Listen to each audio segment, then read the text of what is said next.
ini kita akan ngaji taati bersama dengan Ustadz Khozinuddin, Ahmad Khozinuddin.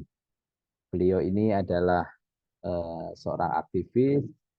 Kalau saya sih sering membaca tulisan beliau adalah sastrawan politik gitu. Saya senang istilah itu. Kenapa jadi sastrawan politik gitu ya? Biasanya adalah pengamat politik, kali ini sastrawan politik.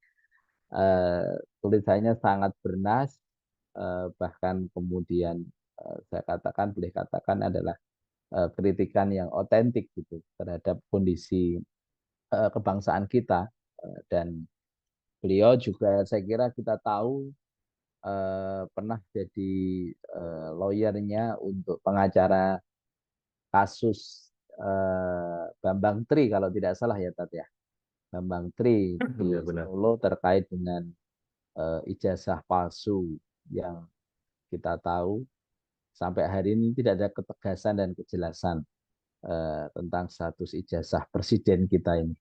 Ya, ya tahulah itu benarnya gimana. Yang jelas kalau saya baca di berita dan ya minim sih berita, tapi di YouTube-nya memang sebenarnya ya sebenarnya fair-fair saja kalau kemudian ditunjukkan selesai. Kalau itu bahasa Pak Amin. Tapi kan nggak ditunjukkan sampai hari ini.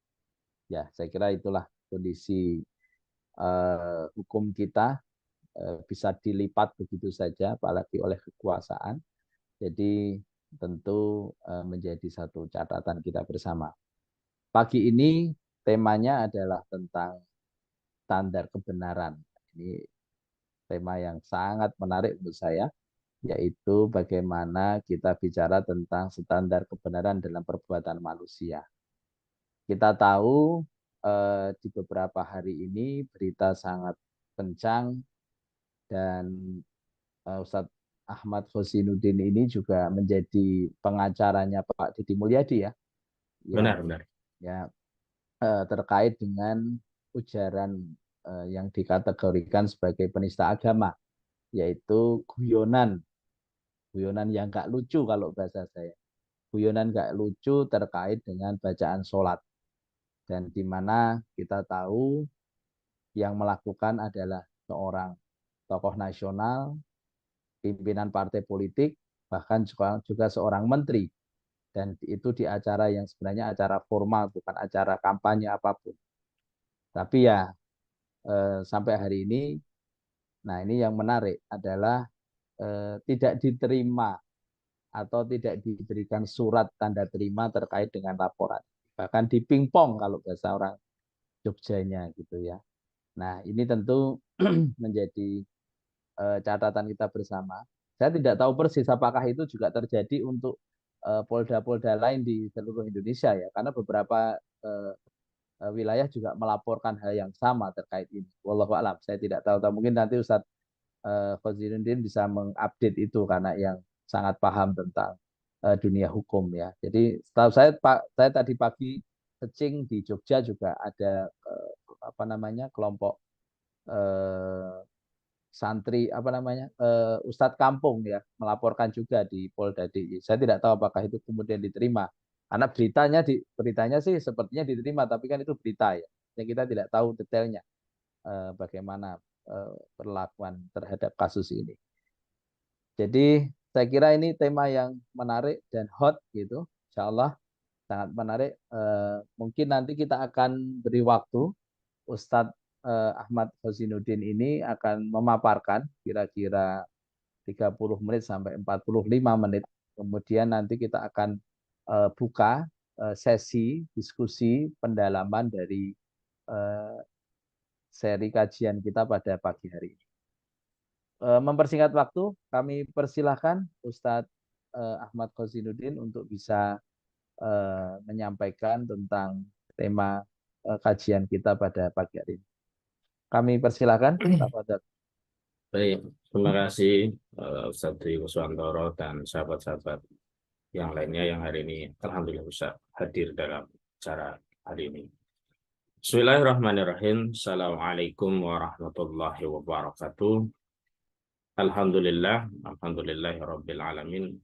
Nahmaduhu wa nasta'inuhu wa nastaghfiruh wa na'udzubillahi min syururi anfusina ومن سيئات أعمالنا ما يهده الله فلا مضل له وما يضلل فلا هادي له أشهد أن لا إله إلا الله وحده لا شريك له أشهد أن محمدا عبده ورسوله قال الله تعالى في القرآن العزيز أعوذ بالله من الشيطان الرجيم ولا تقف ما ليس لك به علم إن السمع والبصر والفؤاد كل أولئك كان عنه مسؤولا وقال أيضا وإن تطع أكثر ما في الأرض يضلوك عن سبيل الله إن يتبعون إلا الظن وإن هم إلا يخرصون وقال النبي صلى الله عليه وسلم لا طاعة لمخلوق في معصية الخالق أما بعد.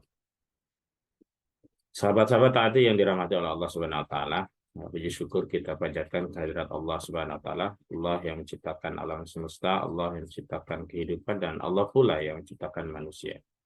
Maka tepatlah jika hanya Allah yang punya hak wewenang untuk mengatur manusia, baik itu berupa perintah, larangan, juga memberikan sanksi-sanksi terhadap setiap pelanggaran atas diabaikannya perintah atau tetap dilanggarkannya larangan. Dan karena Allah Subhanahu wa taala bukanlah dimensi manusia, bukan alam semesta, bukan kehidupan. Allah Subhanahu wa taala adalah Rabb semesta alam, bukan materi. Maka kita tidak mungkin menjangkau Allah Subhanahu wa taala tanpa adanya mediator. Dan perantaranya adalah Rasulullah sallallahu alaihi wasallam. Dan di antara Allah Subhanahu wa taala dengan Rasulullah itu ada malaikat, yakni malaikat Jibril yang membawa wahyu, yang wahyu itu diteruskan kepada Nabi Muhammad sallallahu alaihi wasallam, dan wahyu itulah yang kemudian bisa kita pahami apa yang menjadi perintah Allah, apa yang menjadi larangan Allah, dan sanksi apa saja yang telah Allah tetapkan bagi setiap pelanggaran-pelanggaran, baik tidak ditunaikannya kewajiban atau tetap dilanggarnya suatu larangan.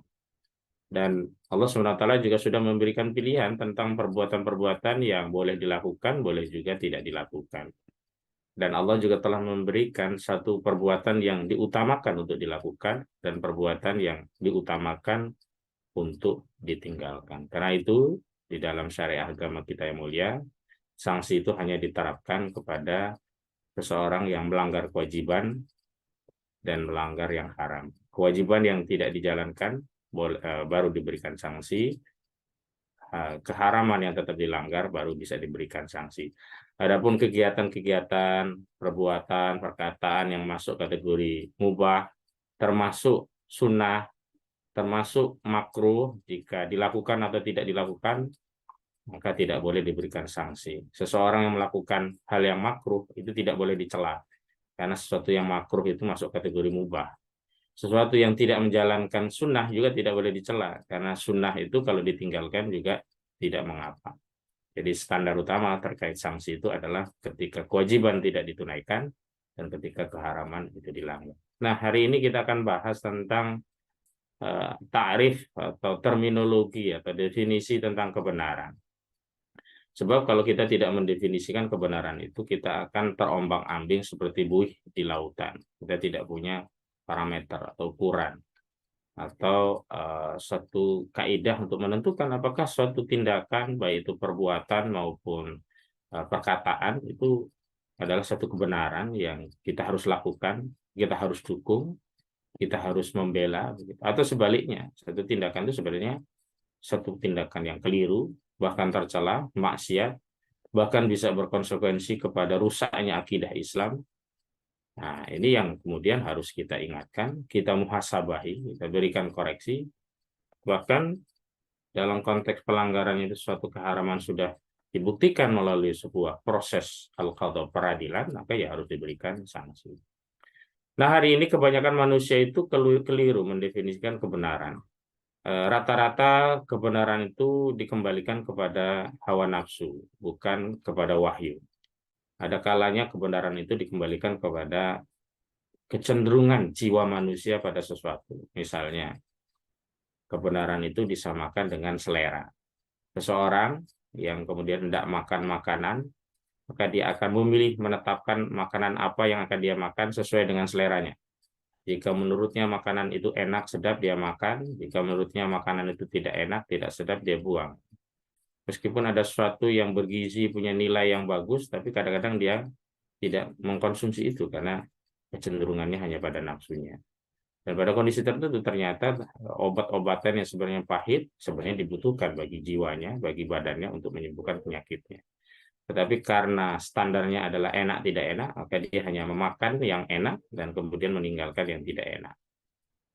Nah, standar ini juga mulai meningkat kepada apa yang menurut kecenderungan dari jiwa manusia itu sejalan dengan fitrahnya. Misalkan ada pemahaman atau aliran yang disebut dengan humanisme. Jadi sesuatu yang cenderung disukai oleh manusia itu dianggap baik, ya. Tapi sesuatu yang tidak disukai manusia itu dianggap buruk. Atau benar itu adalah sesuatu yang disukai manusia, salah itu adalah sesuatu yang tidak disukai manusia. Jadi parameternya adalah kecenderungan jiwa manusia. Maka orang humanis itu menganggap pembunuhan itu haram. Bahkan pembunuhan terhadap hewan pun dianggap suatu kesadisan. Bahkan ketika kita umat Islam menyembelih ya, ayam dengan membaca bismillah, menyembelih kerbau dan membaca bismillah, itu dianggap sebuah kejahatan luar biasa.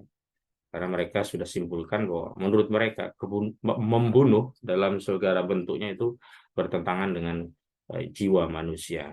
Jadi menurut mereka yang baik itu adalah menolong, yang benar itu membiarkan kehidupan, tidak merampas kehidupan, dan seterusnya.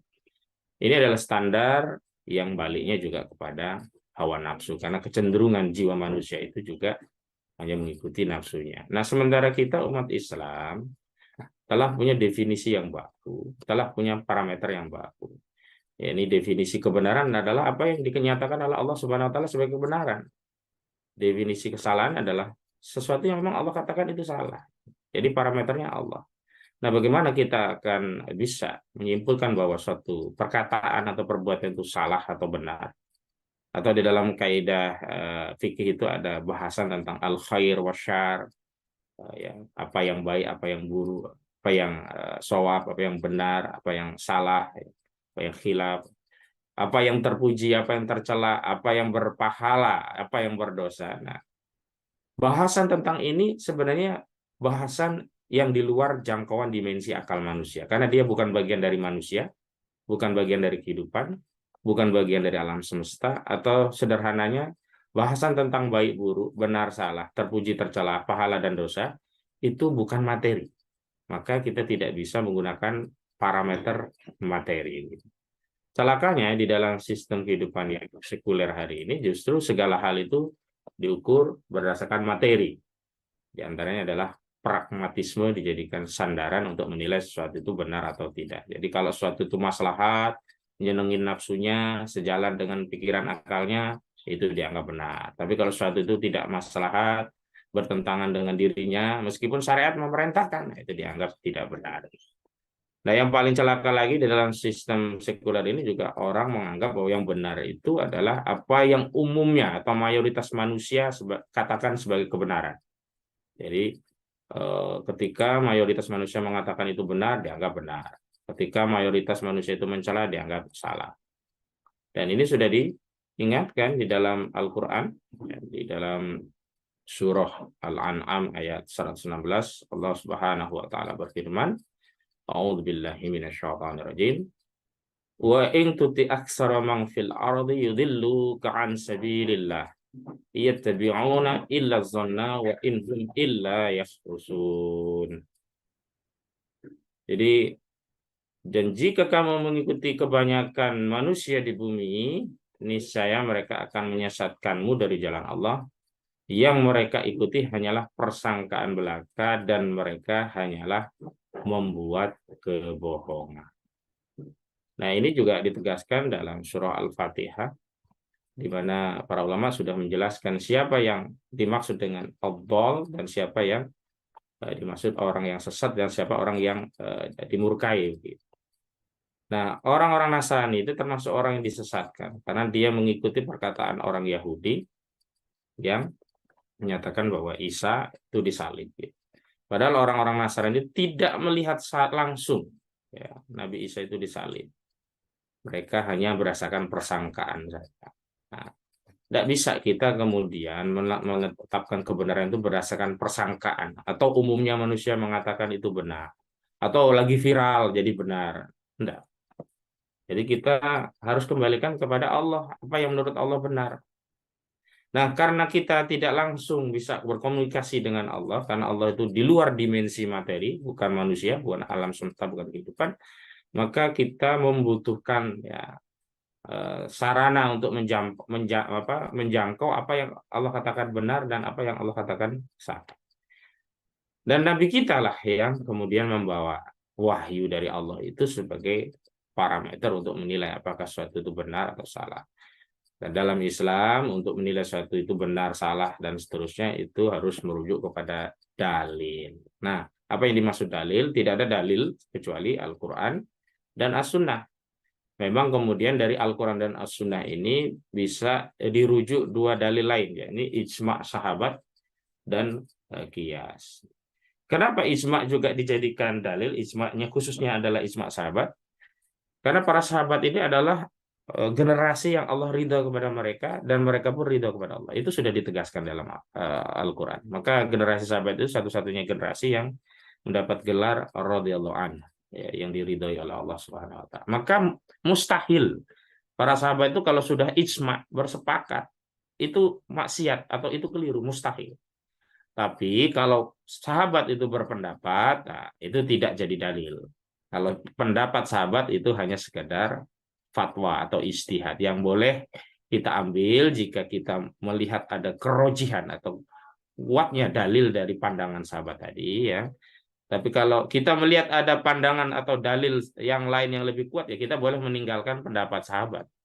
Dalam hal ini Imam Malik rahimahullah itu pernah berkata tentang pendapat sahabat atau istilah sahabat. Beliau katakan demikian, hum rijal wa nahnu rijal. Maksudnya adalah mereka para sahabat laki-laki. Laki-laki bisa beristihad, bisa berpendapat. Sementara kami juga laki-laki. Kami juga bisa berpendapat, bisa beristihad. Artinya kalau itu istihad dari sahabat, ya tidak mengikat. Tapi kalau ijma, tidak bisa. Kemudian diabaikan. Karena ijma itu adalah kesepakatan seluruh sahabat yang mustahil salah. Maka ijma kedudukannya juga bisa menjadi dalil. Sebagaimana ijma'nya para sahabat ketika Rasulullah SAW mangkat, ya, para sahabat ijma mengakhirkan penyelenggaraan jenazah Rasul. Padahal banyak hadis yang menyatakan jenazah itu sebaiknya disegerakan prosesnya, tidak ditunda-tunda. Tetapi para sahabat ijma menunda penyelenggaraan jenazah Rasul, lalu berkumpul di Balai Sakifah Bani Saidah. Ya.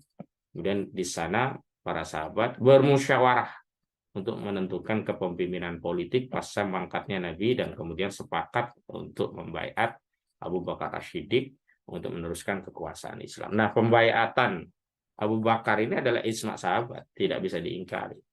Jadi keliru kalau ada yang mengatakan sahabat itu haus kekuasaan, terus kemudian sahabat itu menganggap sepele jenazah Nabi, malah berebut kekuasaan di Sakifah Bani Saidah. Itu keliru. Justru para sahabat itu melihat pentingnya urusan politik umat Islam, kepemimpinan umat Islam, melanjutkan dakwah Nabi, melanjutkan kepemimpinan Islam, melanjutkan penegakan syariah, penegakan hudud, qisas, diyat, ta'zir, mukhalafah.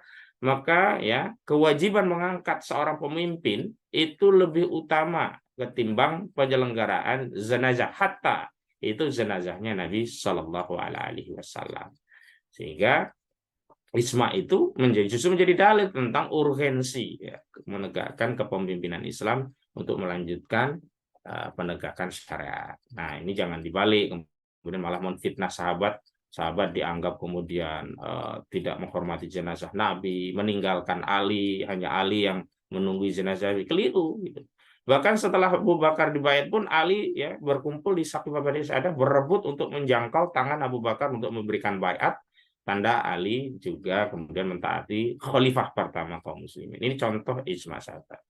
Nah, kalau Al-Quran, nah tentu saja tidak ada perbedaan untuk merujuk kebenaran dalam Al-Quran, dan Al-Quran tidak pernah didebat masalah kemutawatirannya, karena Al-Quran diriwayatkan dari generasi-generasi secara mutawatir. Jadi tidak ada pembahasan apakah ayat Al-Quran itu sahih atau tidak. Sudah pasti, ya, Al-Quran itu berlaku sebagai dalil dan diterima. Paling perbedaan pandangan hanya dilalah.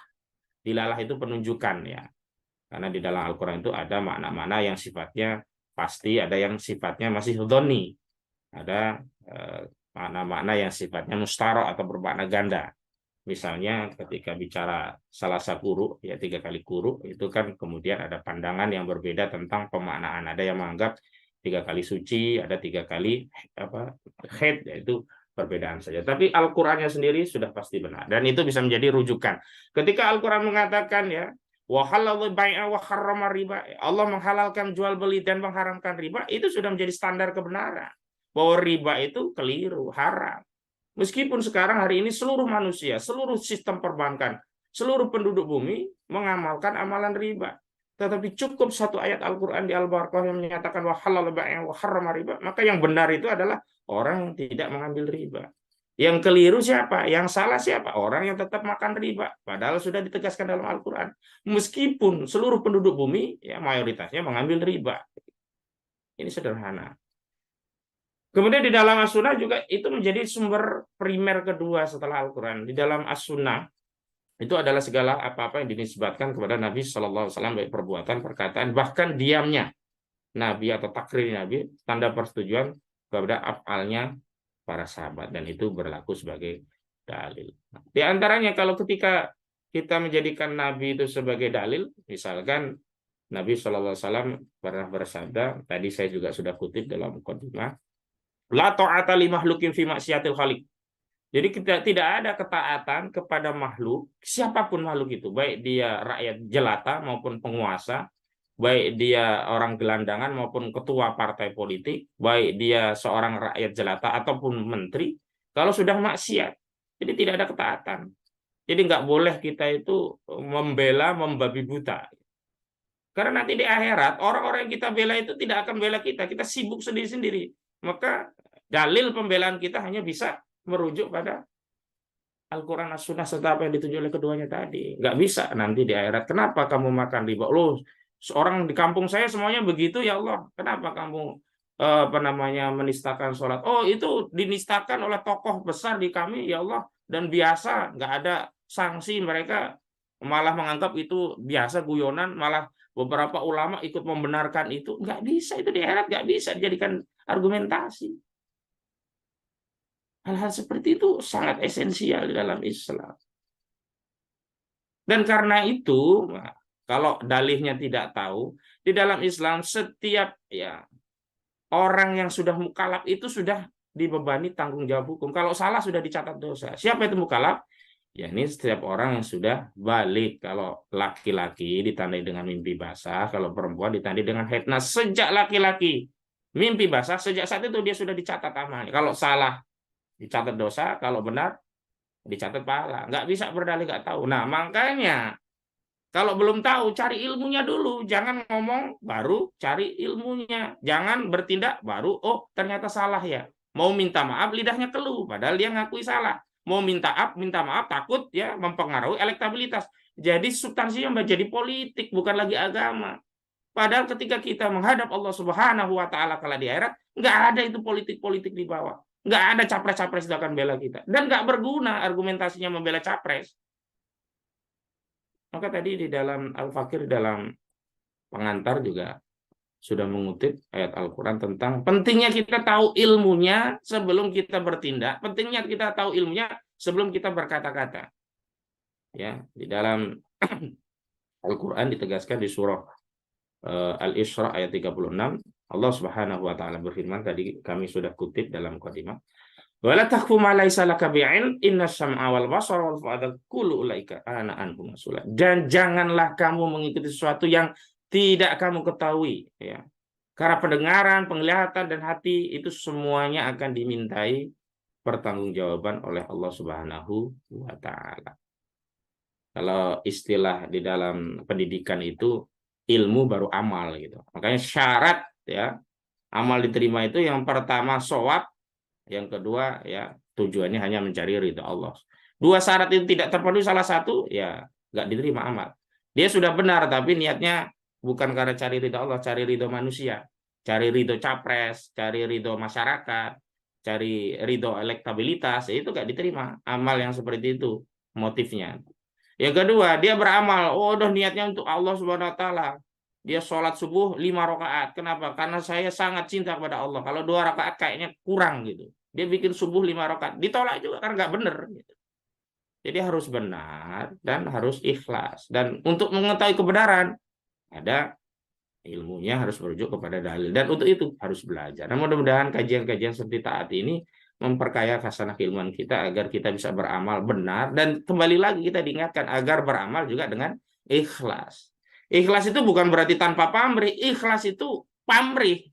Karena setiap manusia nggak ada yang nggak berpamrih. Hanya yang namanya ikhlas itu pamrihnya hanya mencari ridha Allah Subhanahu wa taala. Bagaimana kalau kita pamrihnya ingin mendapatkan surga? Ya itu termasuk ikhlas karena surga itu yang menjanjikan Allah Subhanahu wa taala, bukan janjinya capres surga itu. Nah, ini yang kadang-kadang kita, waduh, kalau aku mengharapkan surga berarti aku nggak ikhlas. Keliru. Kita mengharapkan surga itu justru konfirmasi ikhlas.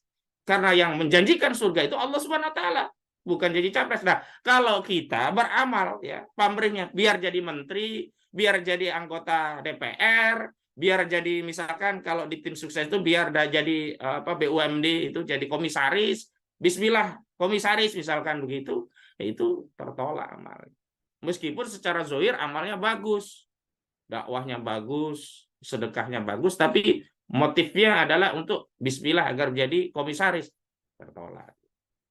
Maka benar kata Nabi SAW mengingatkan kita agar kita itu berilmu, karena Nabi sendiri sudah bersabda, ya, barang siapa beramal ya, man amalan amilan falisa mina fahuwa raddun. Jadi siapa beramal nggak ada contoh, nggak ada rujukan, nggak ada parameter yang sesuai dengan apa yang dicontohkan Nabi SAW, fahuwa raddun, tertolak, sia-sia.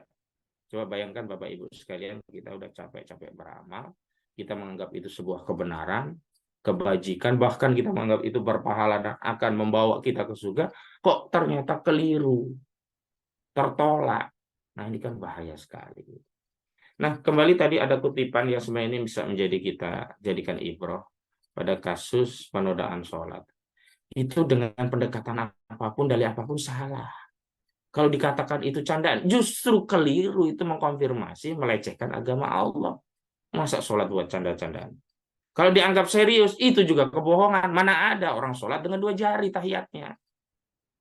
Mau membela dari apa? Yang paling benar harusnya itu mengakui kesalahan. Kalau orang Jogja ini pasti tahu nih Ustadz Riko Suwantoro. Sing salah yo seleh. Nah, kalau begitu kan lebih berwibawa, lebih kesatria, jadi negarawan. Terlepas nanti proses hukum nggak jadi atau apa karena punya kekuasaan bunkernya. Yang penting kalau sudah salah seleh itu urusannya kepada Allah itu kan jadi ringan nanti.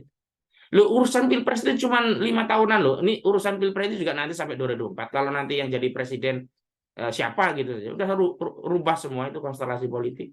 Bisa jadi yang tadinya bela habis-habisan, akhirnya bully habis-habisan. Saya masih ingat dulu pendukung-pendukung Prabowo 2019 bela habis-habisan, begitu sekarang kan berubah konstelasi.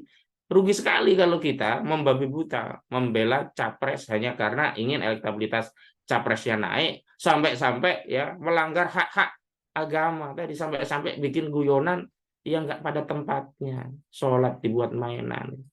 Kemudian ada yang mengatakan kan ada contoh yang lainnya, ustadz lainnya. Loh, sekali lagi yang jadi rujukan itu dalil, bukan ustadz. Karena ustadz bisa salah, jangankan ustadz, sahabat saja bisa keliru. Itulah kenapa para ulama hanya menjadikan ijma sahabat yang menjadi dalil, bukan ijtihad sahabat. Ya kalau ada ulama yang keliru ya perintahnya justru dinasehati, bukan kemudian malah dirujuk, apalagi jadikan dalih untuk tidak mau mengakui kesalahan dan mau melempar tanggung jawab. Ini ada penyakit nifak, saya khawatirnya gitu. Nifak itu seperti lepra gitu ya, tercerabut itu loh. Jadi terlepas gitu. Jadi imannya ngakunya Islam tapi keyakinan itu sebenarnya sudah terlepas dari kolbunya. Gitu. Nah, kembali kepada soal kebenaran ini, makanya para ulama itu hati-hati. Jadi mereka tidak berani melakukan satu perbuatan apapun itu sebelum diketahui status hukumnya, apakah wajib, sunnah, haram, makruh, mubah, atau di dalam kaidah syariat disebut dengan al-ahkam al-khamsah. Jadi kita Bapak-bapak, Ibu sekalian, kalau mau berbicara atau mau bertindak ya, itu kita harus ambil ilmu hukum syaratnya apa? Apakah perbuatan saya, tindakan saya, kata-kata saya ini mubah? Kalau mubah bisa kita ambil. Dan mubah pun tidak semua kita ambil. Yang namanya mubah itu kita ambil seperlunya. Tapi kalau untuk perjuangan ya, yang mubah itu harus diambil semua gitu. Tapi kalau dia haram, ini udah kita tinggalkan. Gak usah dengan gak apa-apa lah ini kan ya ahaufu darurain ya, mengambil satu keburukan di antara keburukan. Enggak usah. Kalau keburukannya itu sudah jatuh kepada keharaman, nggak ada dalih. Saya khawatir kita ini sudah capek dunia, capek pula di akhirat. Capek di dunia membela kesalahan, ya, capek di akhirat ya bertanggung jawab atas pembelaan pada yang salah tadi gitu. Kalau mau fokus membela agama Allah, di dunia itu tenang, di akhirat dapat pahala. Contoh hari ini, kemarin saya diskusi dengan beberapa ulama tokoh-tokoh di Jakarta, saya dapat kabar bahwa orang yang ramai diperbincangkan ini sedang panik, sibuk telepon sana sini agar kasusnya tidak naik. Nah, makanya saya bikin tulisan, jangan-jangan dijagain polisi ini. Ya, saya tahu lah, kita tahu gitu, konstelasinya seperti apa gitu. Cuman yang menarik begini, ketika saya mengambil tindakan dengan Bang Edi Mulyadi, terlepas akhirnya juga tidak ditindaklanjuti, yang jelas itu saya dan Bang Edi Mulyadi itu punya narasi yang jelas. Kami tidak dalam konteks karena membela capres manapun itu. Kita murni ingin menegakkan hak itu. Karena sebelumnya ada yang lapor lainnya itu dikatakan janganlah nanti diasosiasikan dengan capres yang lain. Nah, alhamdulillah enak kalau kita ini tidak diasosiasikan dalam konteks menegakkan agama Allah, sehingga motifnya tadi ya benar-benar mencari pamrih ridho Allah tadi, tidak kemudian karena ridho umat, ridho masyarakat, ridho rakyat dalam rangka meningkatkan elektabilitas. Kayak setelah ini kan ada tuh melaporkan akronim Amin dipersoalkan oleh satu pendukung capres tertentu. Ini kan jadi nggak jelas, gerambiang kemana-mana gitu. Itu karena tidak menjadikan standarnya kembali kepada Islam tadi. Kalau Islam mudah, yang pertama kita gali, kita istinbat dalil. Pertama dari Al-Quran, ketemu nggak? Kalau ketemu sudah. Kedua dari Al-Sunnah, ketemu nggak? Nggak. Ketiga, kalau nggak ketemu di Al-Quran Sunnah, cari istihad ya pendapat ulama, kita kaji. Bagaimana qol Imam Malik, Imam Syafi'i, Imam Hanafi, beliau itu luar biasa istihadnya. Kita ngambil istihadnya Imam Malik saja sudah selamat. Kita ngambil istihadnya Imam Syafi'i saja sudah selamat. Jangan ngambil malah istihadnya Plato, Aristoteles, Adam Smith, David Ricardo, Karl Marx, ya. Itu semuanya bukan panutan umat Islam, dan doktrin-doktrin mereka itu tidak bernilai Islam. Tapi kalau doktrin atau istihad ya atau fatwa dari Imam Malik, Imam Syafi'i itu tetap berlaku sebagai hukum syara karena diistimbat dari dalil syara, yakni diistimbat dari Al-Qur'an, As-Sunnah serta apa yang dituju oleh keduanya gitu. Jamaah sekalian, Bapak Ibu sekalian dirahmati Allah Subhanahu wa taala. Kenapa sih kita harus mengambil parameter Islam dari Allah, dari wahyu, dari dalil tadi? Karena bagi kita umat Islam, kita punya keyakinan bahwa kehidupan kita yang sejati itu nanti di akhirat. Dan kehidupan sejati kita itu hanya dua, surga, neraka. Apa kita mau abadi di surga yang di sana penuh dengan kenikmatan, yang tidak ada rasa sedih sedikit pun, yang penduduk surga itu selalu tersenyum gembira, ya, mereka tidak pernah ada kesedihan, diberikan semua kenikmatan yang ada di surga. Atau justru ya, pilihan yang kedua kan itu semua pilihan di neraka dengan azab yang pedih. Ya, bahan bakarnya dari manusia dan batu. Minumannya nanah, darah, ada air panas mendidih. Yang azab di neraka yang paling kecil itu ketika apinya terinjak kaki itu otaknya mendidih. Itu coba bayangkan. Masya Allah, naudzubillah. Kalau sudah saya itu mengingat seperti itu jadi motivasi. Motivasi untuk apa? Motivasi untuk kuat meninggalkan keharaman, motivasi untuk semangat ya menjalankan kewajiban. Coba Bapak Ibu sekalian ya sholat subuh itu. Kalau agak malas itu ya motivasinya dua, takut ancaman neraka, yang kedua ya rindu dengan surga. Misalkan ada motivasi kalau sholat subuh itu 2 rakaat sebelum sholat subuh itu seperti punya lebih utama daripada dunia dan seterusnya. Itu kan menjadi motivasi gitu. Nah, kembali kepada soal parameter kebenaran ini. Nah, parameter kebenaran ini setelah tidak ada yang menjaganya, ini tidak ada institusi kekuasaan yang menjaga parameter kebenaran ini, akhirnya yang dijadikan parameter kebenaran yang lain. Akhirnya manusia itu dipaksa beramal atau bertindak sesuai dengan parameter yang lain. Kalau dulu, Pak, ketika kekuasaan Islam masih ada zaman Khalifah Abu Bakar, Umar, Utsman, Ali, ya kan, sampai kekhilafan Bani Umayyah, Bani Abbasiyah, sampai terakhir di Turki, Utsmani. Parameter kebenaran ini terjaga. Kenapa? Orang yang melanggar kebenaran itu langsung disanksi. Kalau sekarang enggak kan, kebenaran itu parameternya jadi ambiar. Kenapa? Karena orang yang melanggar syariat Allah itu tidak disanksi. Misalkan zina. Sekarang orang menganggap zina itu bukan kekeliruan, bukan kesalahan. Dianggap bukan sesuatu yang maksiat. Bahkan dianggap kebutuhan, dianggap kebenaran. Kenapa? Tidak ada yang memberikan sanksi bagi pelaku zina. Kalau zaman dulu, zina, zaman Nabi saja terjadi zina, Ma'is, Gomidia zina, dirajam. Dan di dalam Islam, dalam sistem hukum pembuktiannya itu sederhana. Ma'is datang, ya, dia mengaku Rasul menginterogasi, benar kamu zina, benar ya Rasul, benar seperti timba yang masuk dalam sumur. Iya ya Rasul, saya melakukan sebagaimana seorang suami yang mendatangi istrinya. Oh benar berarti kamu zina. Sama siapa? Sama si Fulana. Wahai sahabat, tanya itu si Fulana. Ngaku nggak? Nah si Fulananya nggak ngaku. Maisnya tetap ngaku. Kemudian apa? Ya dirajam Maiz. Coba kalau dalam sistem sekarang.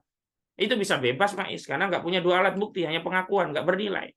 Apalagi ya si Fulanah yang menjadi teman zinanya tidak ngaku, kan nggak ketemu unsurnya. Tapi dalam Islam itu ada filosofis yang dalam tentang pemberian sanksi.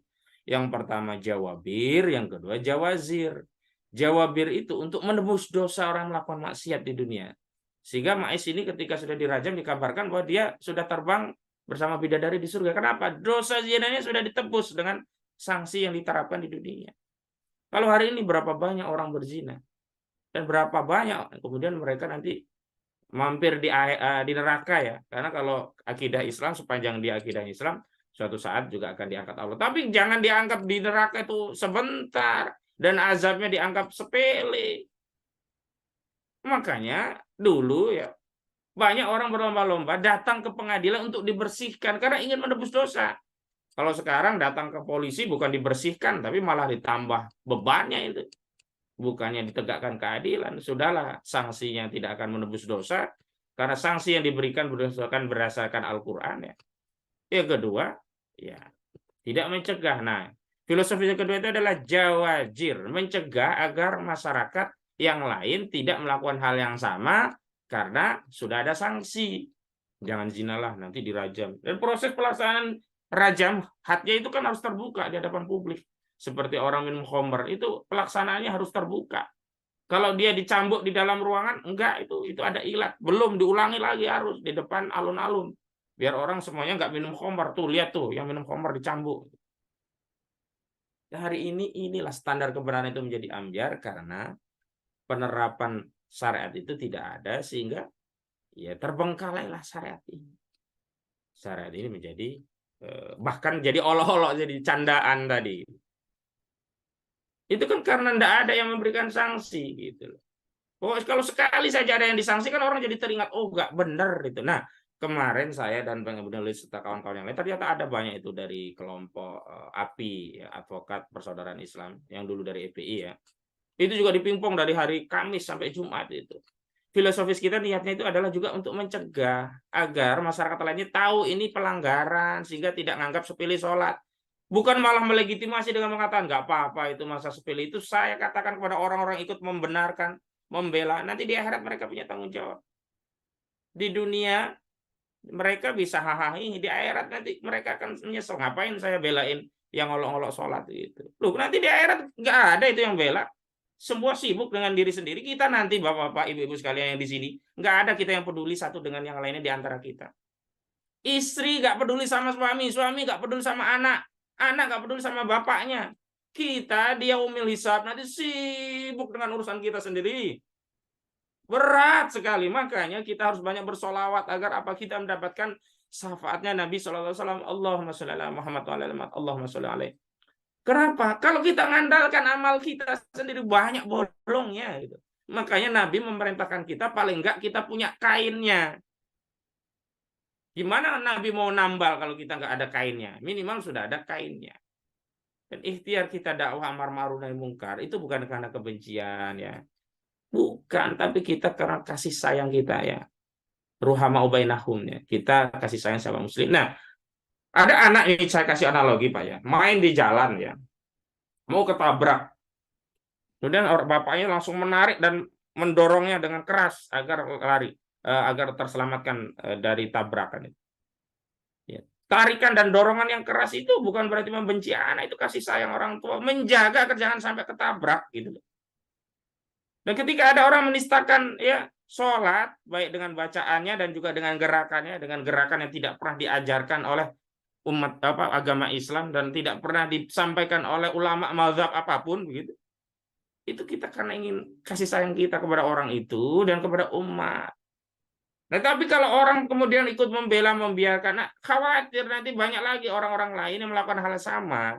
Akhirnya dampaknya umat tidak lagi menganggap ibadah sholat itu sesuatu yang sakral. Padahal di antara ukuran orang itu masih beriman atau tidak itu sholat. Walaupun dia KTP yang muslim ya, kalau sudah tidak sholat ya sebenarnya statusnya kafir. Hanya memang kita tidak bisa langsung menisbatkan kayaknya kafir itu harus dibawa kepada peradilan. Nggak bisa kita nuduh kamu kafir, harus bawa ke pengadilan. Dan hari ini tidak ada pengadilan untuk mengadili apakah seseorang itu masih muslim atau murtad. Karena peradilannya tidak ada sekarang, hudud diabaikan, kisos dia diabaikan, takzir tidak ada, mukhalafah juga diabaikan.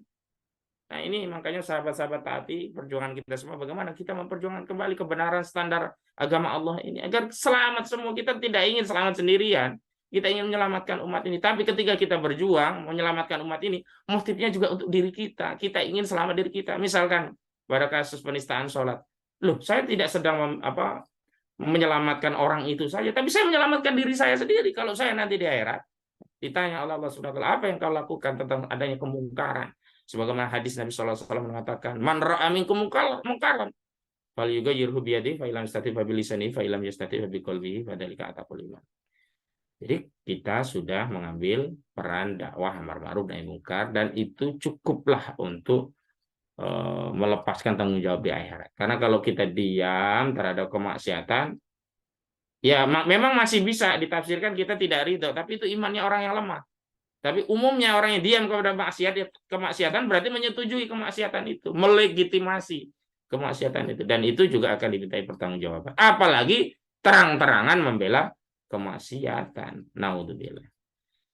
Baik itu, Bapak Ibu sekalian, karena sesuai dengan waktu pengantar, sebenarnya sudah sekitar 30 menitan. Nanti saya kembali kepada Ustadz Kusantoro kalau ada diskusi lebih lanjut agar lebih apa namanya lebih komprehensif diskusi kajian kita kami persilakan. Demikian saya kembalikan kepada Ustadz Dwi Kusantoro. Monggo Ustadz. Ya, terima kasih Ustaz.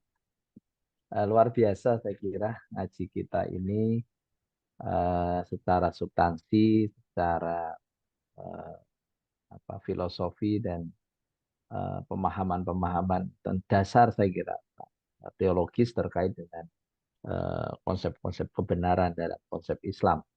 Artinya sesungguhnya apa yang terjadi hari ini ya memang menjadi kewajiban kita sebagai seorang muslim mengingatkan, bahkan kemudian ya apa namanya memberikan dorongan untuk ini proses berjalan secara objektif ya, secara hukum. Artinya itu biar hukum kemudian mempertegas ya yang bersangkutan salah atau tidak. Dan saya kira hari ini kita diuji memang eh, dengan sebuah kondisi di mana tadi yang di awal saya sampaikan juga tentang kebenaran itu ya kalau sudah hak itu kan ya hak saja gitu kan. Artinya ya benar gitu. Tidak ada kemudian dalam Islam kemudian ditafsirkan dengan cara-cara yang lain gitu ya.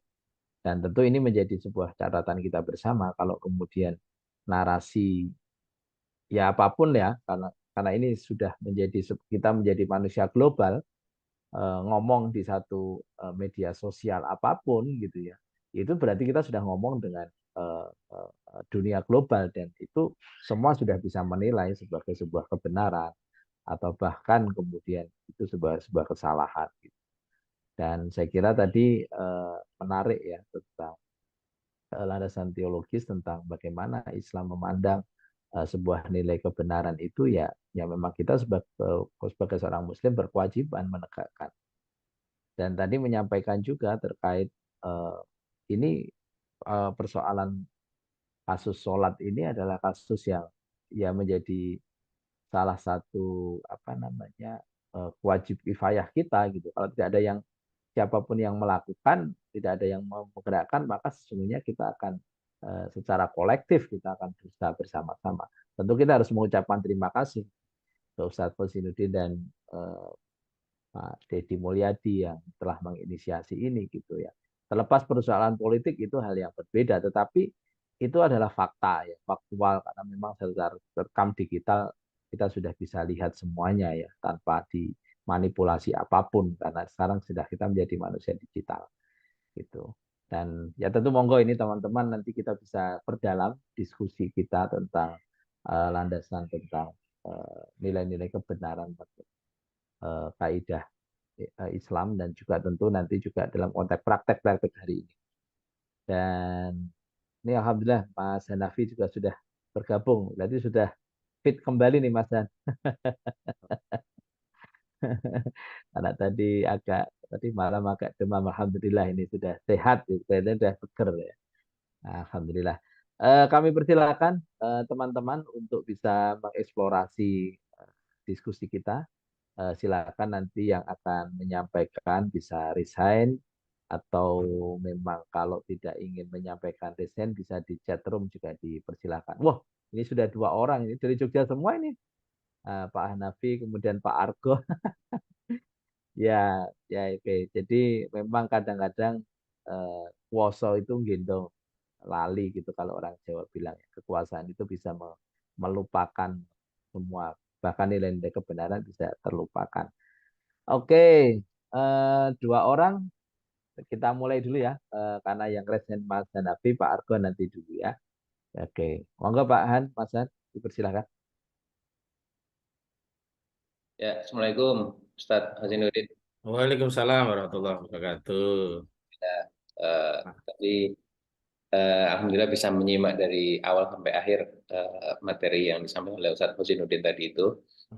Pertanyaan saya begini Ustadz, mengapa kekuasaan itu bisa membuat orang menjadi gampang menyepelekan agama atau tadi kasus yang disebut Ustadz tadi membercandai itu, atau bahkan juga bisa membuat orang itu benar-benar apa ya, kalau bisa dibilang istilahnya itu eh, sama sekali tidak lagi dipandu oleh eh, wahyu Allah begitu.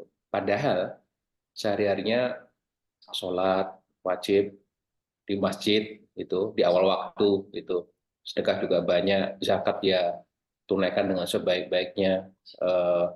Puasanya tidak hanya puasa Ramadan tapi sunahnya juga banyak, puasa sunahnya begitu. Tapi begitu mengambil keputusan politik atau membuat kalkulasi politik itu sama sekali kayak kering gitu dari situ, bahkan nggak ada bekas-bekasnya sama sekali. Nah, kenapa bisa begitu dan apa yang membuat politik itu bisa membuat yang tadinya mungkin eh, apa ya eh, masuk dengan sebuah cita-cita yang ideal, tapi lantas kemudian luntur begitu saja ya. Nah itu apa terjadi disrupsi ya, kalau istilah sekarang mungkin disrupsi keimanan atau disrupsi kejiwaan kayak gitu gara-gara berada dalam kekuasaan. Sementara tadi mendengar Ustadz Zainuddin, justru kekuasaan itu nggak seperti itu kalau kita lihat sejarah Nabi sampai para khalifah setelahnya 1300 setelahnya itu ya. Namun pencerahannya Ustadz, Assalamualaikum. Waalaikumsalam warahmatullahi wabarakatuh. Pripun Pak Dwi nggih, niki langsung napa nenggo Oke, ingkang lenten nih? satu. Eh, Waduh, ini bahasa Jawa nih. nggih.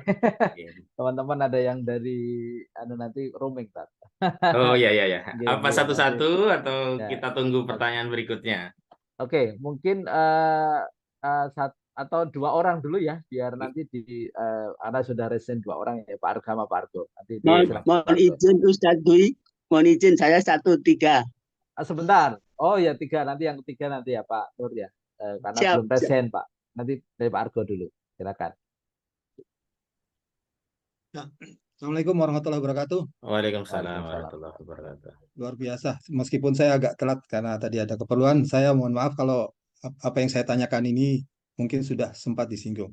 Ustadz, ya pertama eh, saya ingin tanya, terutama ini bukan masalah konseptual ataupun masalah filosofis, tapi masalah yang nyata-nyata saja. Karena Ustadz kan juga eh, praktisi hukum, meskipun mungkin hukum formal, hukum positif kita belum sesuai dengan kaidah-kaidah Islam yang normatif. Yang saya tanyakan dalam perspektif hukum formal, legal formal Indonesia saat ini, apa yang kasus yang terjadi itu, apakah mempunyai delik untuk dianggap sebagai sebuah tindakan pidana, dan sejauh mana kemungkinan tuntutan dari Ustadz dan kawan-kawan itu bisa berujung pada eh, apa ya peradilan yang sesuai dengan hukum positif. Jadi peluangnya bagaimana? Apakah itu sesuatu yang bisa dijadikan landasan untuk tuntutan pidana di negeri kita ini yang secara hukum positif itu, tinjauan-tinjauan apa yang diucapkan, kemudian kan kita banyak melihat pembelaan-pembelaan baik dari sisi pembelaan agama yang sudah dimodifikasi maupun pembelaan-pembelaan secara hukum positif.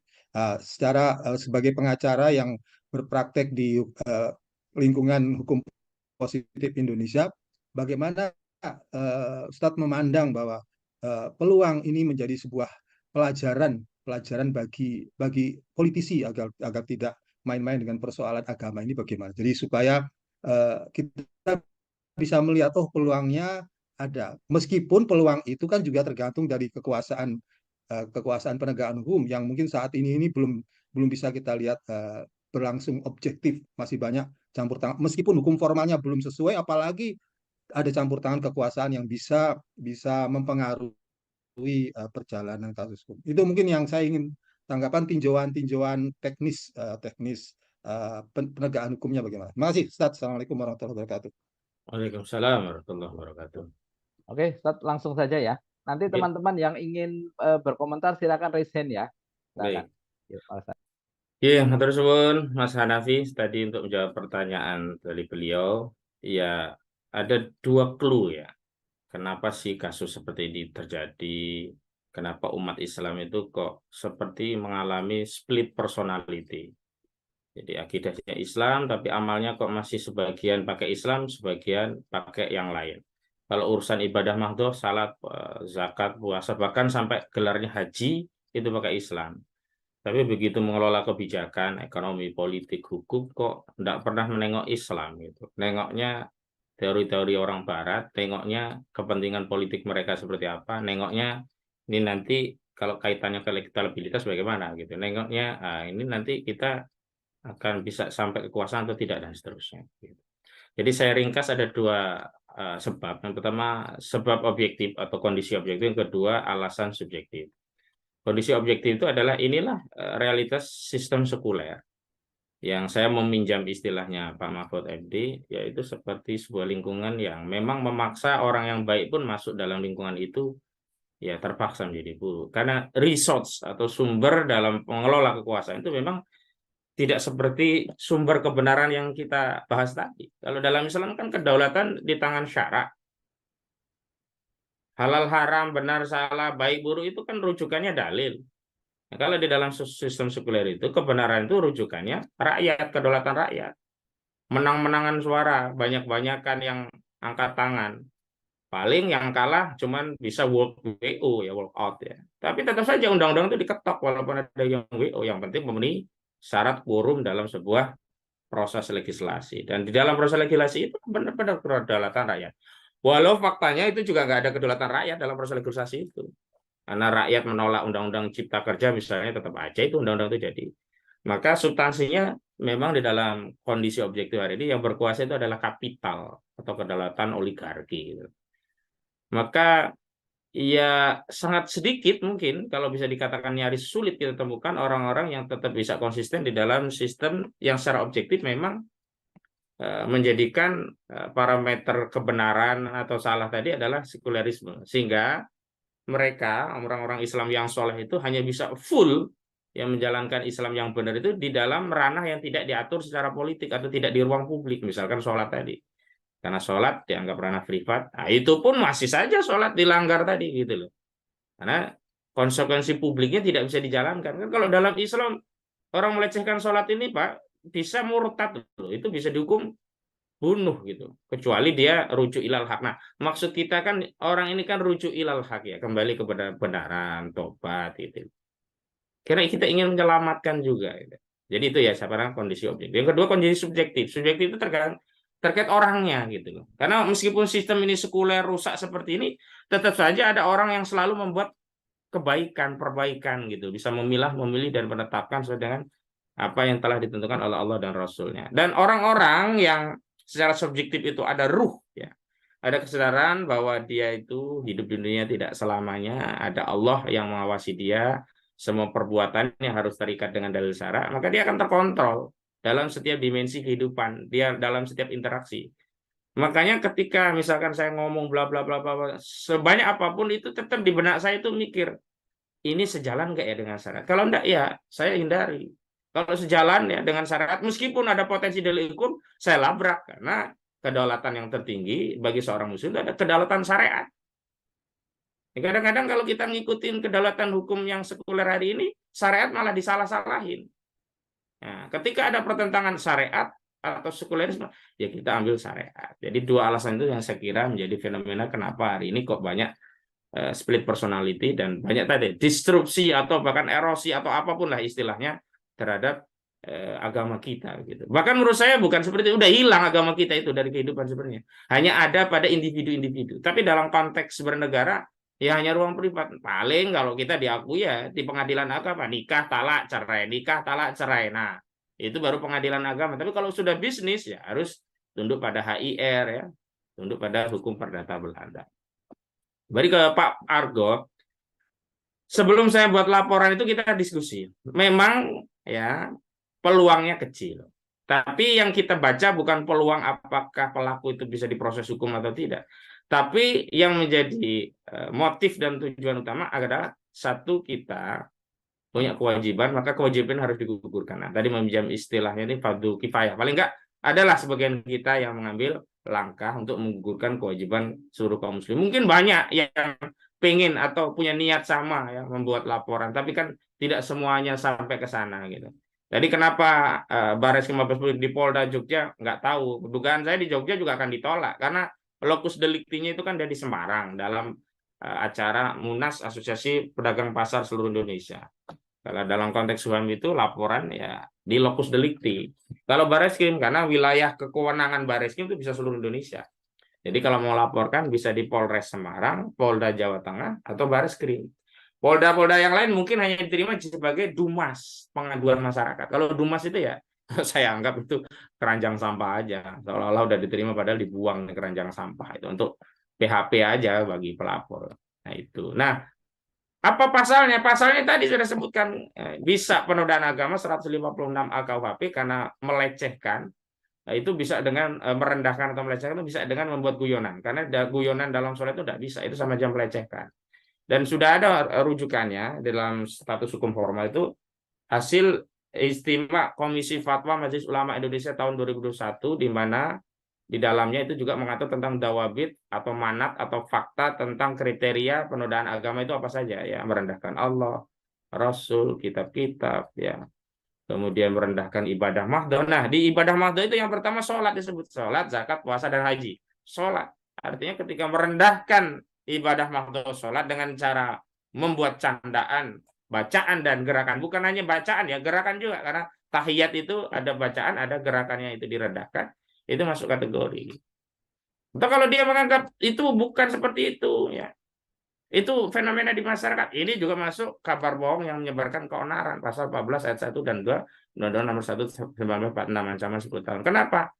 Mana ada orang sholat dengan cara seperti itu gitu kalau memang itu klaimnya ada di masyarakat. Tapi sekali lagi Pak, ada adagium begini ya. Hukum itu produk politik. Ya, kekuatan eksekusi hukum itu tergantung kebijakan politik gitu.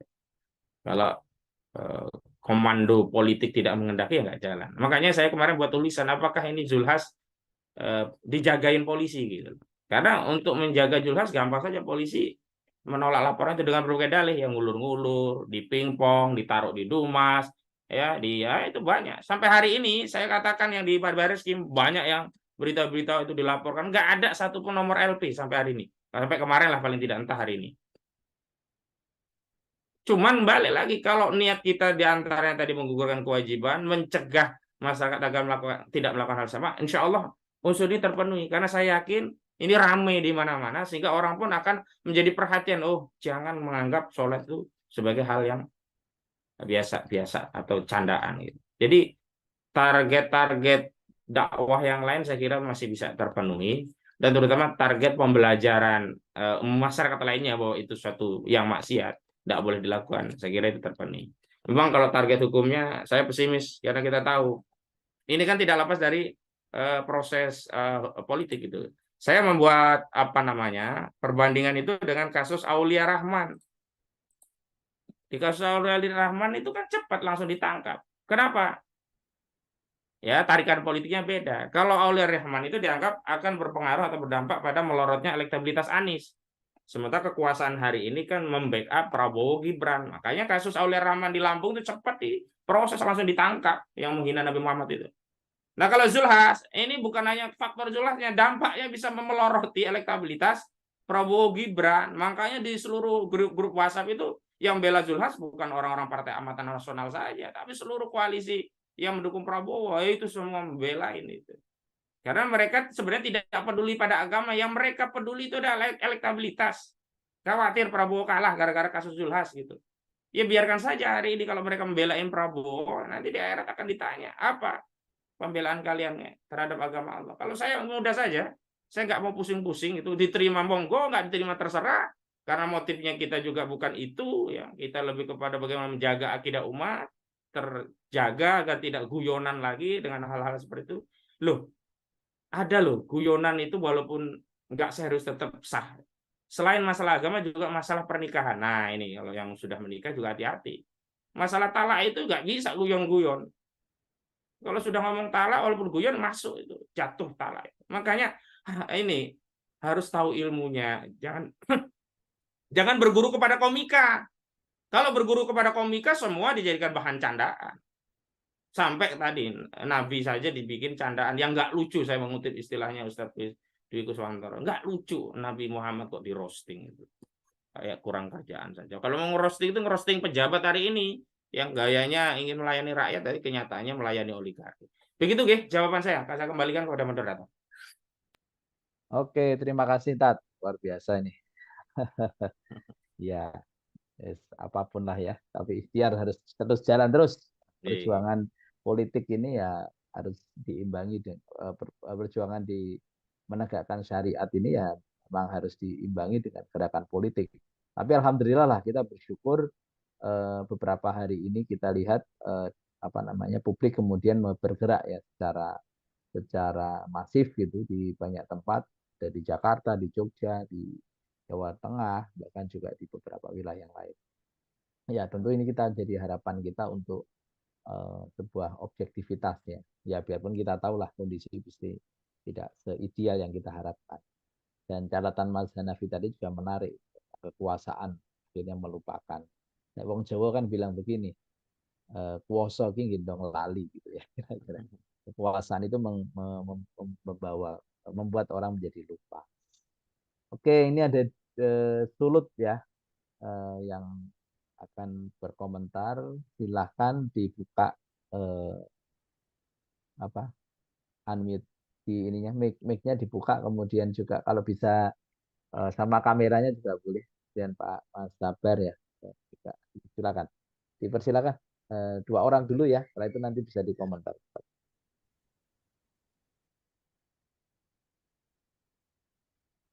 Suara Dari Sulut dulu. Ya, Sulut. Suara ini belum ada itu. Sulut. Oh iya, belum masuk ya. Sulut mau silakan. Suaranya belum masuk, Mas. Suaranya belum masuk.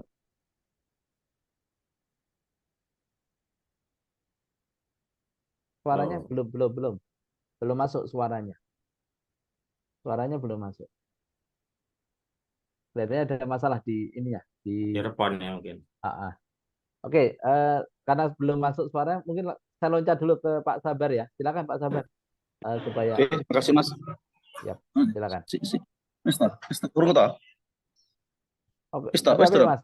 Apa. Oke, Yuk lanjut. iya, makasih. Pertama, tadi sepakat bahwa hukum produk politik. Saya pikir saatnya lah teman-teman yang ya teman-temannya Ustaz lah gitu.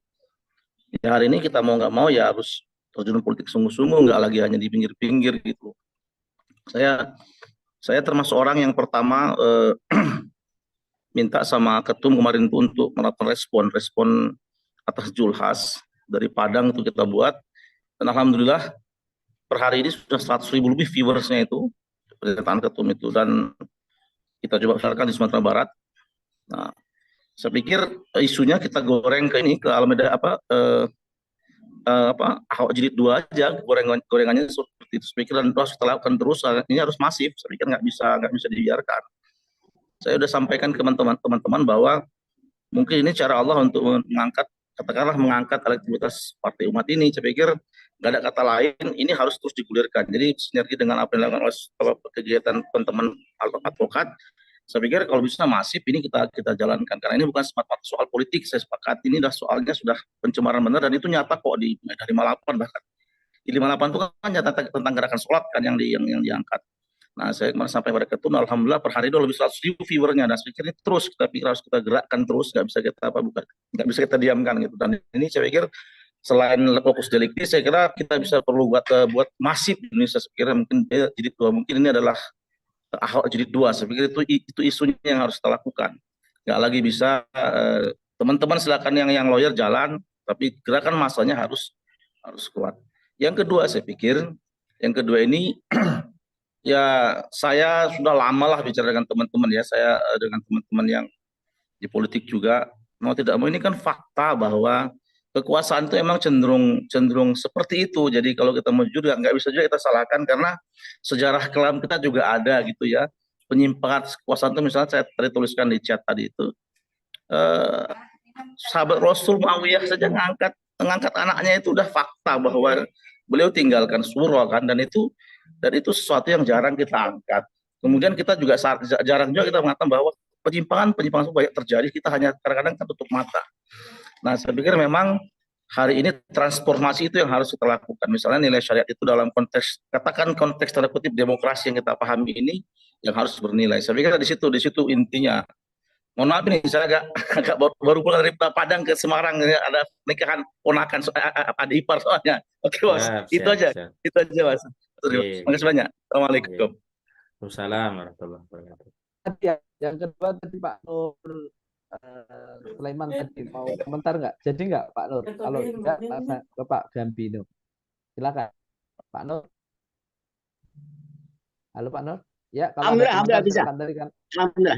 Assalamualaikum warahmatullahi wabarakatuh. Waalaikumsalam warahmatullahi wabarakatuh. Alhamdulillah Ustaz, saya itu sesungguhnya mohon maaf sekali saya sampaikan begini, bahwa proses itu kan tidak pernah mengkhianati hasil. Dan saya itu husnudon. Beliau-beliau itu kan prosesnya apik. Prosesnya saya yakin apik, sholatnya apik, zakatnya apik, puasanya apik, insya Allah. Ini kok dalam perjalanannya bisa keseleo, bisa keceklok. Itu kira-kira apa Ustadz? Maksud saya begini, ini jangan sampai, ini jadi cermin, jangan sampai teman-teman kita di umat ini jadi ikut keceklong seperti itu. Jangan sampailah kita, insya Allah, kita hati-hati, kita husnul dengan Allah bahwa kita ini termasuk orang yang semoga tetap dilindungi gitu. Itu aja Ustadz. Terima kasih. Assalamualaikum warahmatullahi wabarakatuh. Waalaikumsalam warahmatullahi wabarakatuh. Langsung kami tanggapi nggih. Oke, sekarang satu lagi Ustadz, biar Bambino sekalian aja ya. Singkat padat mungkin Ustadz Bambino diceritakan. Oke, biar 3 sekalian aja. Biar karena waktu udah hampir jam 7. Ya, suaranya nggak ini tuh suaranya. Suaranya nggak masuk, Bambino. Nggak masuk suaranya. Di unmute dulu mungkin. Udah itu ya, udah unmute. Sudah di unmute. Halo? Oh, suaranya nggak masuk. Ya oke, langsung lanjut langsung. Baik, saya awali untuk menjawab pertanyaan dari Pak Sabar Tanggangi. Jadi saya pun sudah menulis gitu. Setuju, ini harus kita terus kawal, kita gerakkan massa, kita bahasa saya kita ahokkan lah ya. Apakah harus diahokkan? Maksudnya harus didemo berjilid-jilid gitu. Nah, kenapa? Karena ini bukan persoalan sepele gitu. Cuman memang tarikan politiknya ini dimensinya tidak bisa satu suara gitu loh. Karena kalau Ahok dulu kan nyaris semua satu suara karena status Ahok. Nah, kalau Zulhas ini tidak satu suaranya tadi karena memang beliau juga dari partai Islam berbasis masa Islam ya. Sebelum juga bagian dari umat Islam, tapi ya tadi disebut di Pak Nur tadi sebenarnya zakat, puasa, sholat, tapi kok begitu gitu. Jadi memang tarikan yang di situ yang memang menjadi berat. Tapi sebagai bentuk kewajiban ya kita dakwah saja. Silahkan saja hasilnya seperti apa. Toh kita itu kan cari ridha Allah, cari catatan amal itu, bukan cari orang langsung di penjara itu enggak, itu yang lain. Jadi sekira setuju kita ahokkan hingga kasus ini bisa terus kita gulirkan dan tidak bersinergi. Nah kami di hukum ya bisanya kami seperti ini, nggak bisa kami ngerahkan massa karena kami itu sifatnya di advokasi. Nah nanti tinggal elemen-elemen poros umat itu bisa menindaklanjuti. Cuman memang itu tadi karena tarikan tadi sampai hari ini kan kelompok-kelompok elemen-elemen seperti FPI 212 dan yang lainnya kan enggak atau belum bersuara gitu. Beda dengan kasus Manguni kemarin kan begitu kejadian langsung statementnya keras. Saya juga langsung keras gitu. Jadi itu problemnya tapi saya setuju. Kemudian Pak Nur, jadi begini inilah pentingnya dalam amalan kita itu ada ruh. Ada kesadaran bahwa kita melakukan itu karena perintah Allah dan kembali pada Allah. Sehingga kita itu selalu berdoa agar selalu dijaga oleh Allah lisan, ya perbuatan kita. Jangan kita malah berbangga dengan amalan kita, merasa selamat gitu loh. Terus kita tidak punya kesadaran, tidak ngerekso, tidak menjaga diri gitu loh. Ya harusnya kan kalau istilah Jawa kalaupun bercanda yang ngono ning ojo ngono masih banyak ya materi bercandaan lainnya yang bisa digunakan untuk menaikkan elektabilitas seorang Prabowo Subianto. Nggak usah perlu jual-jual sholat. Dan saya juga kalau ada ustadz-ustadz lain yang ngaitkan tuh ya saya juga nggak setuju, nggak sependapat. Cukup kita nggak usah ngikutin gitu loh. Karena kita ini kan tadi amal kita itu kan timbangannya dalil itu. Nanti di akhirat kita ketipu dengan amalan tidak ada timbangan dalil. Sehingga menurut saya itu jadi koreksi kita semua, nggih, Pak. Koreksi agar kita lebih hati-hati, lebih menjaga diri, lebih terus semangat ngaji taati agar bisa tahu banyak ilmu sehingga sebelum beramal kita tahu ilmunya dan kemudian selalu ngumpul dengan orang-orang soleh agar kita terjaga. Kalau kita ngumpulnya bersama koruptor ya kita didorong, yuk kita proyek apa lagi, korupsi apa lagi. Kalau bersama orang soleh kan kita akan selalu diingatkan, jaga lisan ya. Bahkan ini kan bukan hanya melanggar akidah ya, tapi menyakiti kaum muslimin. Kita kan tersakiti ini dengan candaan ini. Padahal Kanjeng Nabi itu ketika man muslimuna al muslimuna man salema lil muslimina min lisanihi wa yadi. Jadi seorang muslim itu adalah orang yang bisa menyelamatkan muslim lainnya baik dari lisan maupun tangannya. Nah, kalau kita lisan kita itu membuat orang kaum musliminnya marah semua itu ngeri sekali kita. Coba dicela oleh seluruh umat Islam padahal kita juga Islam kan. Ya mudah-mudahan lah ada pertobatan. Tapi secara zohir ya kita menghukumi apa yang zohir. Karena sampai hari ini Zulkifli Hasan itu belum menyatakan permintaan maaf. Saya dapat info sumber terbatas katanya sudah minta maaf. Saya tanya mana videonya nggak dijawab. Mungkin ya minta maaf hanya di komunitas tertentu, orang tertentu agar mendapat dukungan mungkin begitu saya nggak tahu. Tapi yang jelas pernyataan permintaan maaf di publik itu sampai hari ini belum ada. Begitu jawaban saya. Terus. Terima kasih. Masih ada 2. Waktu kita tinggal 14 menit ya. Jadi mohon 2 orang saya buka page-nya nanti Pak Anas dan Pak Bambino. Setelah itu singkat padat ya Pak Anas maupun Pak Bambino. Dipersilakan. Assalamualaikum Ustaz. Waalaikumsalam warahmatullahi wabarakatuh. Tadi yang sulut yang error audionya saya itu.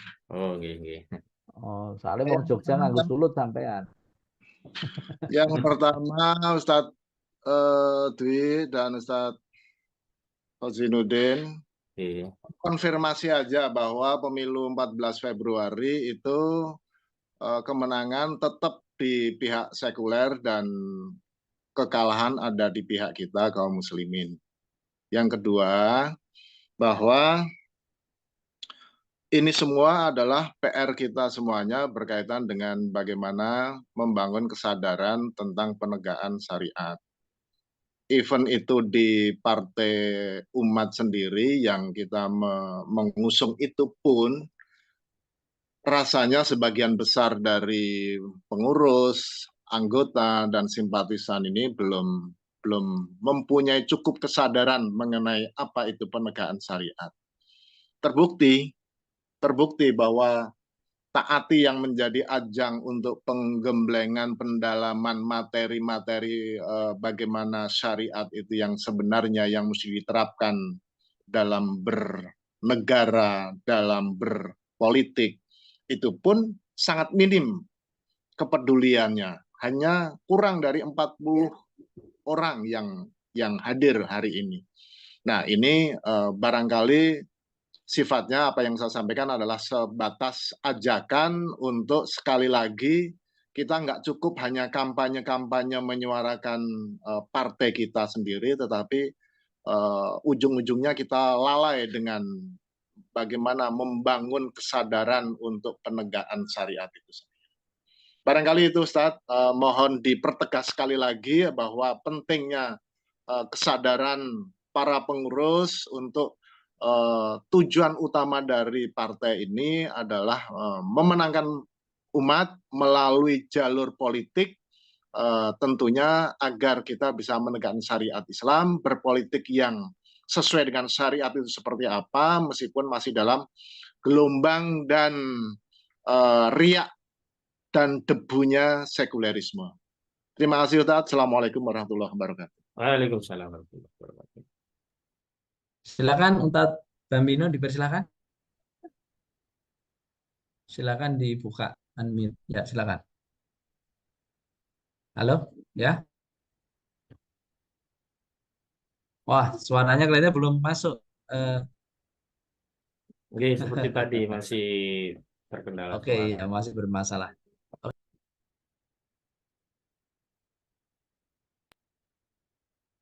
Oh, Mas Duyanto, mungkin silakan yang terakhir ya. Mas Duyanto, dipersilakan. Mas Kaltim, yuk silakan. Gasken, yuk. Oke. Kaltim. Videonya belum muncul videonya. Ayo di video ini dibuka Mas. Iwong Kaltim tapi rasa Sleman. Yuk silakan lanjut. Ayo. Ayo Mas, dibuka videonya. Assalamualaikum. Waalaikumsalam warahmatullahi wabarakatuh. Makasih, ini tadi sedikit gangguan ya. Yang ingin saya tanyakan ataupun harapan adalah ini kan seperti Ustadz Hozinuzin ya, apa? Iya. Ya bisa juga membantu Partai Umat ini menyebarkan kepada para jemaahnya kan gitu. Karena kita di lapangan ini sudah melihat situasi perpolitikan ini kan masyarakat sangat pragmatis. Dan kalau ini terus dibiarkan ya tentu yang menang ya tentu partai-partai yang dengan ideologi itu. Nah inilah bagaimana kita bisa menyatukan berbagai jemaah-jemaah Islam itu. Tentu bisa terjadi saling komunikasi di antara para jemaah-jemaah itu untuk membangun persatuan Islam itu sendiri. Dan seperti Ustadz ini kan punya keilmuan yang diperlukan di dalam teman-teman di politik, bahkan mungkin jemaahnya ada yang pandai untuk bisa membuat undang-undang, menginisiasi, mengilhami berbagai produk undang-undang yang akan mengatur negara kita. Jadi demikian harapan saya Ustadz. Makasih dari Samarinda, Kalimantan Timur. Ya. Mau kata langsung Tat? Oke. Ya. Tadi untuk yang sekaligus deh dua-duanya saya jawab. Jadi memang kondisi yang ada ini harus kita tafsirkan sebagai ladang dakwah. Ladang beramal, ladang mencari bekal kita yang banyak untuk di akhirat. Termasuk ladang untuk memberitahu kepada umat mana sih yang benar, mana yang enggak tadi. Seperti kasus tadi pernah singgung oleh Pak Sitanggang tadi tentang pembaiatan Yazid bin Muawiyah yang enggak benar. Dan memang iya, itu juga komentar Imam Ahmad bin Hambal saat ditanya bagaimana pembaiatan Yazid saat peralihan dari Muawiyah. Beliau Imam Ahmad menyatakan itu bukan sunnahnya Nabi, tapi sunnahnya Heraklius, yakni dengan sistem putra mahkota. Tapi secara umum kekhilafan yang dipimpin oleh Yazid maupun Muawiyah itu tetap menerapkan Islam gitu. Hari itu yang problem itu sudahlah pemimpinnya seperti itu, yang diterapkan juga bukan Islam. Kalau zaman Yazid itu kan yang cacat adalah pemilihan khalifahnya yang harusnya dengan akad biridha wal ikhtiar, tapi digunakan dengan cara paksaan di bawah pedang. Itu yang salah di situ. Tapi setelah berkuasa tetap saja mereka itu khalifah-khalifah kaum muslimin yang menerapkan Islam. Mereka tetap melakukan ekspedisi jihad, mereka tetap mengurusi kaum muslimin, ya, mereka menjaga darah kaum muslimin. Ya, perbedaan pandangannya hanya di kalangan umat Islam terkait kekuasaan saja lah. Setelah mereka berkuasa tetap menegakkan Islam. Misalkan kan perebutan kekuasaan antara Ali dengan Muawiyah itu kan hanya terkait itu saja. Tapi begitu setelah Ali tahta pindah ke Muawiyah, Muawiyah tetap menjalankan Islam. Hadis-hadis dari Muawiyah itu diterima, nggak ada kemudian orang menolak hadis. Bahkan kalau kita menolak hadis dari sahabat, kita bermasalah. Bahwa sahabat ada salahnya, itu tadi saya katakan bahwa sahabat itu bukan nabi, tidak maksum. Tapi kesalahan sahabat tidak mengurangi kredibilitas mereka bahwa mereka adalah orang-orang yang Allah sudah ridho kepada mereka dan mereka pun ridho kepada Allah. Nah, problemnya hari ini bukan hanya proses pemilihannya, tapi sistem yang ditegakkan tadi dengan kedaulatan rakyat tadi yang menyebabkan parameter kebenaran yang kita diskusikan malam ini tidak bisa ditegakkan. Itu yang jadi problem. Nah, kalau hari ini kenyataan itu sudah kita sadari, berarti memang kita harus membangun syariat itu seperti apa. Nah, maka kita terus harus mengkaji dan terus bergerak. Dan bersama jamaah kita masing-masing seperti di Partai Umat itu jangan pernah ada perasaan putus asa. Yuk kita semangati terus bareng-bareng. Kalau hari ini baru 40, besok bisa 60 dan seterusnya. Karena kita semangatnya adalah fastabiqul khairat, ya, berlomba-lomba dalam kebajikan. Karena begini Pak, kita juga jangan melemah karena jamaah atau sedikitnya jumlah. Nanti kita pun di akhirat akan dihisab secara fardiyah walaupun kita di dunia berdakwah secara jamaah. Misalkan berjamaah di Partai Umat, ya berjuang bersama Partai Umat di dunia. Tapi di akhirat nanti dihisabnya pribadi, fardiyah. Karena itu jangan pernah kemudian semangatnya turun karena kok yang bergerak nggak terlalu signifikan atau hanya beberapa atau hanya itu saja, terus bergerak terus. Sampai ini menjadi arus mainstream. Kapan? Ya kita tidak tahu, kita serahkan pada Allah. Yang penting kita istiqomah di jalan. Yang paling penting kita harus menjaga bahwa saat Allah memanggil kita, pribadi kita masing-masing, kita di jalur kebenaran dan istiqomah di jalan itu. Itu yang paling penting. Kita ingin selamat. Nah, mohon maaf Pak, pada akhirnya kita itu egois loh Pak. Kita itu mikirkan keselamatan kita sendiri-sendiri gitu. Karena di akhirat itu yang penting masuk surga itu kita sendiri. Barulah diceritakan di surga itu setelah masuk surga kan baru mikir nyari temannya. Nyari Pak Dwi Kuswanto sudah masuk belum ya? Pak Duyanto Kaltim dulu pernah ketemu, ada nggak ya? Baru mikir yang lain, tapi pertama kita egois. Nah, hari ini pun begitu. Kalau yang lain nggak berjuang, kita harus egois, kita harus tetap ada di barisan perjuangan. Kita harus tetap yang bersemangat. Kenapa? Karena kita ingin mendapat jaminan, dapat pahala, nanti kita masuk surga. Gitu. Nah, motivasi itu yang harus ditanamkan sambil memang terus menggerakkan, menyemangati. Jadi, kalau bisa tidak menyemangati, jangan ngendon-ngendoni. Kalau tidak bisa menambah, jangan ngurangi. Konsep-konsep seperti itu harus terus dikembangkan, biar semuanya menjadi semakin semangat. Dan terakhir, ya memang kondisi politik kita seperti ini butuh sinergi, dan karena itulah saya itu sinerginya tidak hanya partai Islam loh, bahkan saya ketemu dengan dari partai nasionalis pun saya silaturahmi dengan Mas Eros Syarat, itu kita diskusi. Ini Jokowi memang sudah luar biasa begitu, dan hari ini memang ya semua sudah mulai merasakan bahwa target-target capaian politik itu belum berhasil. Nah, itu hal yang lain. Tapi kita harus pastikan masing-masing kita, Pak, Bapak Ibu sekalian, dapat targetan pribadi kita. Itu pahala itu yang cukup untuk bisa kita melangkahkan kaki kita ke surganya Allah Subhanahu wa Ta'ala. Saya kira motivasi itu yang akan membuat kita terus bersemangat, tidak pernah lelah, mengendur. Jadi tentu partai-partai di partai kawan-kawan di partai umat lainnya harus terus disemangati untuk terus taklim taati, terus kajian di luar taklim taati juga bisa, agar kita bisa memahami secara komprehensif apa sih terminologi yang dimaksud dengan penegakan syariat Islam, sehingga nanti kalau Allah beri amanah kekuasaan itu sudah tahu, jangan sampai sudah dapat amanah nggak ngerti, nanti bingung. Kan kasihan umat kalau dipimpin oleh pemimpin yang bingung. Pemimpin kok masalah salat jadi candaan, kan kasihan umatnya gitu. Nah, itu jadikan ibrah buat kita. Jadi kita harus lebih banyak mengkaji, jangan sampai kita menyepelekan masalah kajian. Baik kajian taati atau kajian apapun yang ada, karena bisa kita ambil dari manapun, nah, untuk mengurus urusan umat yang lebih besar. Saya kira itu dari saya, dan sebelum ditutup karena mau jam 7, saya secara pribadi ada khilaf, salah, kurang pas, kurang merarani panggalai panjenengan yang di Jogja, karena ini kan agendanya kan dari Jogja. Nyuwun Sih Pangapura. Nyuwun Pangapura ingkang ageng. Saya memohon maaf yang sebesar-besarnya, sedalam-dalamnya. Mudah-mudahan apa yang kita lakukan pada pagi hari ini dicatat oleh Allah sebagai amal yang soleh, menambah berat perbendaharaan amal kita di hadapan Allah, dan mudah-mudahan kita kelak dikuburkan di surganya Allah. Amin amin ya rabbal alamin. Jadi tetap pakai amin ya rabbal alamin ya, jangan diganti yang lain walaupun ada yang ngelaporin gitu. Karena konteksnya ini doa ya, bukan konteks politik. Demikian, bila taufiq wal hidayah wal minkum, wallahu muwaffiq ila aqwamit thoriq, bila bisabil haq fastabiqul khairat. Assalamualaikum warahmatullahi wabarakatuh. Waalaikumsalam warahmatullahi wabarakatuh. Terima kasih Ustadz Ahmad Husnuddin. Luar biasa kajian kita pagi hari ini. Satu hal yang menjadi catatan tebalnya adalah kebenaran itu apapun kondisinya adalah sebuah kebenaran. Artinya tugas kita sebagai seorang muslim kemudian bersama-sama menegakkan. Nah, terkait dengan kondisi dinamika politik yang notabene itu kemudian secara kategori adalah sudah jadi bagian yang bisa disebut sebagai penistaan agama, saya kira kita sebagai seorang muslim berkewajiban. Ini bukan persoalan hanya persoalan partai politiknya, tapi ini kewajiban kita untuk sama-sama mengingatkan. Dan saya kira kami mengajak teman-teman di seluruh daerah, mari kita bergerak supaya proses hukum ini bisa berjalan.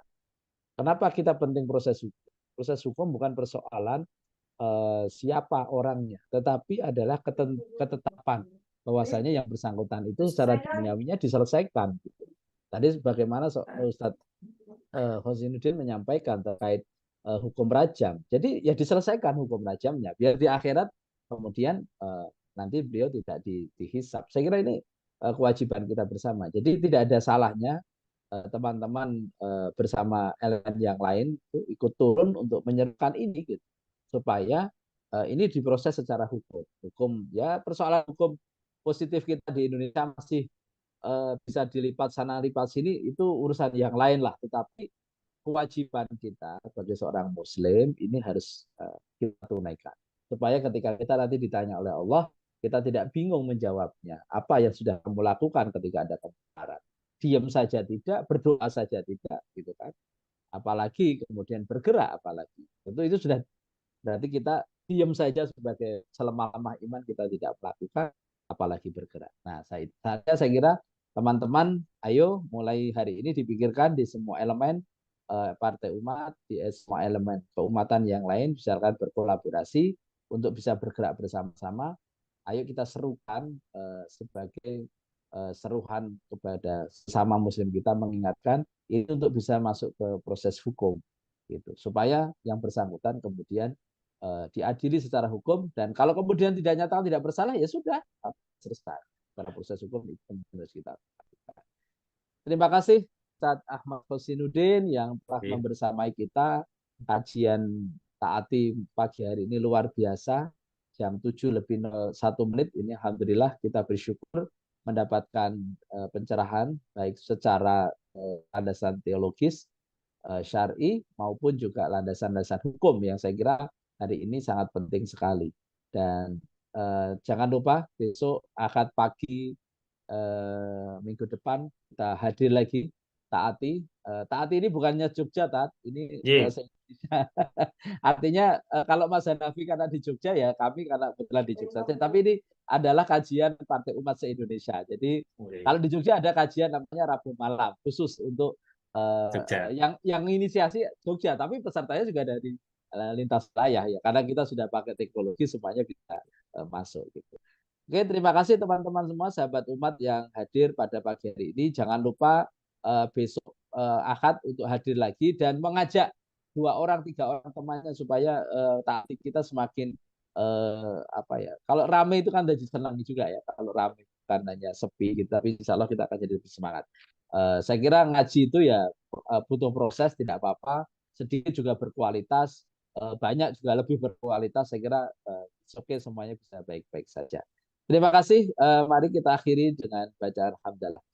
Alhamdulillah. Terima kasih. Mohon maaf segala kekurangan. Saya memandu acara taati pada pagi hari ini dan mohon maaf tidak bisa merespon semua, baik yang ada di resen tadi, kemudian juga yang ada di chatroom mungkin ya. Mohon maaf karena padatnya traffic diskusi kita pada pagi hari ini. Mohon maaf segala kekurangan. Nasrul minallah wa fathun qarib wa basyiril mu'minin fastabiqul khairat. Assalamualaikum warahmatullahi wabarakatuh. Waalaikumsalam warahmatullahi wabarakatuh. Pamit semuanya nggih. Pak Dwi, Mas Hanafi, Karom, Pak Duyanto Kalti, Pak Dino, semuanya, Pak Argo, nggih, semuanya. Pak Karom tadi semangat terus, saya lihat videonya. Gini semangat terus tadi. Pamit nggih. Assalamualaikum. Assalamualaikum warahmatullahi wabarakatuh.